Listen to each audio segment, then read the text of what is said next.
The Hoover Dam is a concrete arch-gravity dam in the Black Canyon of the Colorado River, on the border between the U.S. states of Nevada and Arizona.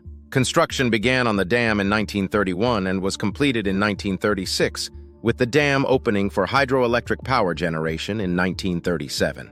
The Hoover Dam stands over 700 feet tall and contains over 3 million cubic yards of concrete. The primary purpose of the Hoover Dam is for flood control, irrigation, and hydroelectric power generation. Its 17 main turbines generate over 2,000 megawatts of power. Over 100 workers died during the construction of the Hoover Dam due to accidents and hazardous conditions. Some believe their ghosts still haunt the dam today.